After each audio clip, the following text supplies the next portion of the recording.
Kevin Hassett. He is the director of the National Economic Council and one of President Trump's top advisors. He's also very popular.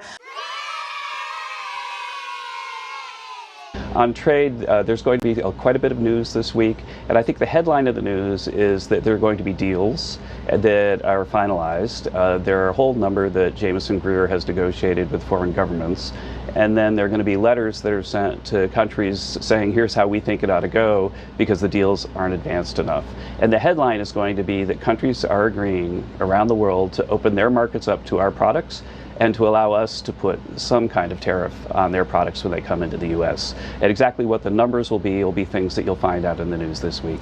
And Kevin, you said there are going to be deals. For those really important trading partners, if there's not a deal by Wednesday, is the president going to extend this pause? You know, the United States is always willing to talk to everybody about everything that's going on in the world. And there are deadlines and there are things that are close. And so maybe things will push past the deadline, or maybe they won't. In the end, the president's going to make that judgment. The part of the letter that could be happening, right, is that we're close to a deal. We're not really satisfied with the progress that we're making in the deal. And so we're saying, OK, fine, we're going to send a letter. But maybe you get a deal at the last minute, too. Until we see everything that plays out, I think that we need to just hold our fire and watch for the news this week. But also don't forget that when we have great trade deals, our smaller trading partners could become much bigger trading partners. And that's, I think, one of the reasons why countries are racing to set deals up with us ahead of the deadline.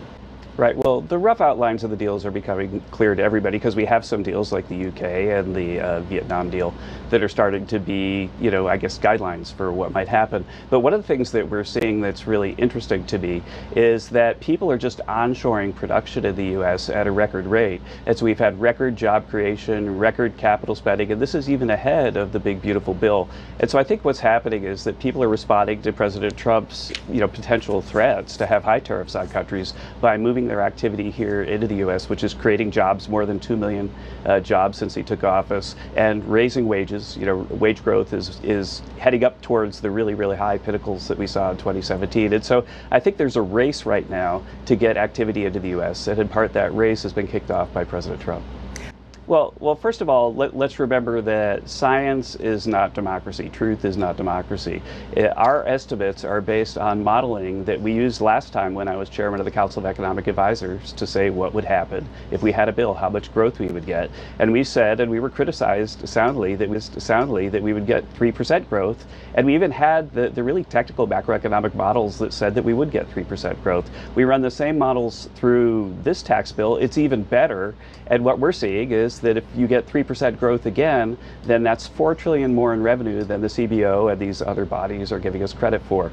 They have been wrong in the past, and they're being wrong again in our belief. But the thing that disappoints me is that if I put out a model and I say, hey, here's what's going to happen, we're going to get 3% growth, and then it turns out it's 1.5% growth, then as an academic economist, as a scientist, then it's my duty to say, what did I get wrong? What did my model miss?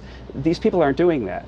And that's the thing that I find disappointing, because we put, you know, peer-reviewed academic stuff on the table, said we're going to get that 3% growth, and then we got it right last time, and we believe we're going to get it right this time. But if you think that 1.8% growth is what's going to happen over the next 10 years, then you should agree with the CBO number.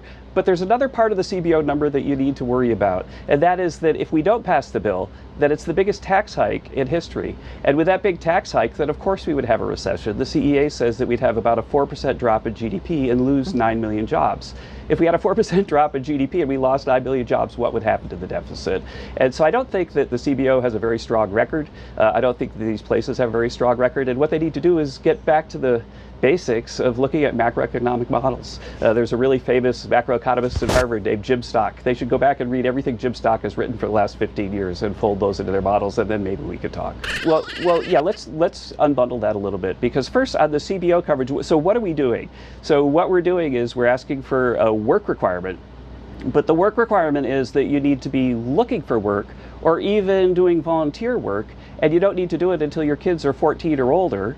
And so the idea that that's going to cause a massive hemorrhaging in availability of insurance doesn't make a lot of sense to us. And then if you look at the CBO numbers, if you look at the big numbers, they say that people are going to lose insurance.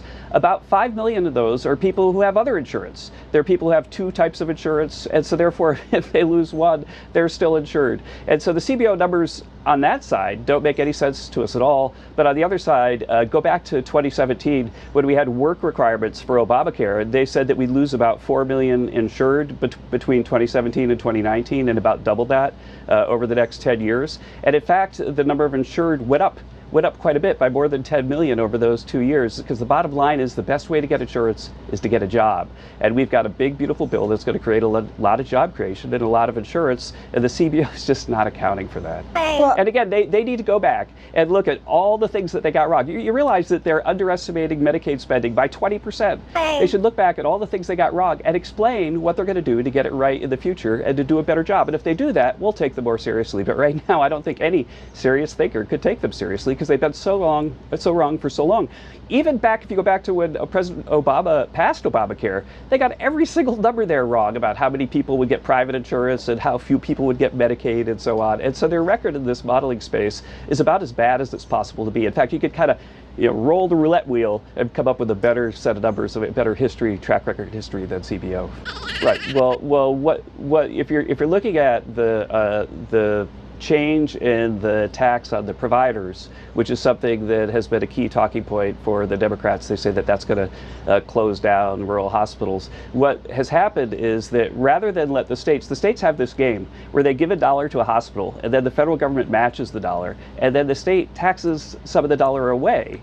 In other words, that we have an agreement with the states that they're going to match, but then they have this trick where they tax the hospitals after they give them the money, so really it's the federal government giving them the money. And that's why we've been overspending Medicaid by 20% since this trick started happening. And so what we've done is that we've put a haircut on that, but we've also put $50 billion into a trust fund to make sure that the rural hospitals are there to treat the sick. And so I think this is a prudent reform. It's sound budgetary politics, and I think that nobody's going to lose their insurance. They cheat.